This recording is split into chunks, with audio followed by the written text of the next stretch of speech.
우리는 흔히 환율이 오르면 수출이 잘 돼서 유리하다는 말을 들어왔지만 이는 80년대에나 통했던 이야기입니다. 지금은 전혀 다른 상황이에요.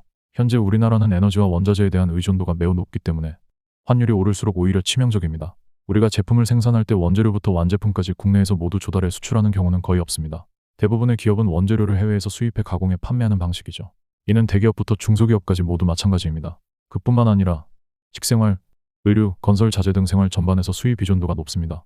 이렇게 환율은 우리 일상과 매우 밀접하게 연결되어 있습니다. 그렇다면 최근 환율이 왜 이렇게 오르고 있을까요?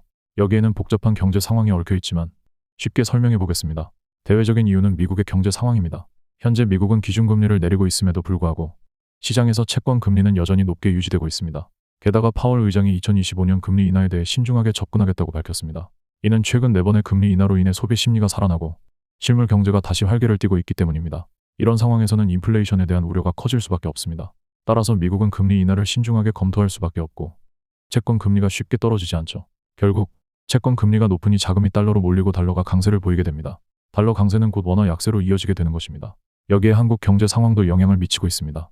최근 발표된 한국의 경제 성장률은 2%대로 미국 3%대보다 낮습니다. 미국보다 경제 규모가 작은 한국이 성장률마저 따라가지 못하고 있는 상황입니다. 또한 1월 20일 트럼프 전 대통령이 재선될 경우 관세를 인상하겠다고 예고했는데 이는 우리나라에도 부정적인 영향을 미칠 것으로 보입니다. 현재 한국의 실물 경제는 어려움을 겪고 있으며 이에 따라 한국은행은 내년에 금리를 인하할 계획입니다. 미국보다 낮은 금리, 부진한 성장률, 여기에 정치적 불확실성까지 겹치면서 한국에 대한 투자 매력은 떨어지고 자금이 달러로 빠져나가고 있습니다. 환율은 단순히 해외여행 갈 때 돈을 바꾸는 것 이상의 의미를 가집니다. 우리 생활에 깊이 영향을 미치는 중요한 지표이므로 현재 경제 상황을 지속적으로 점검해 보는 것이 필요합니다.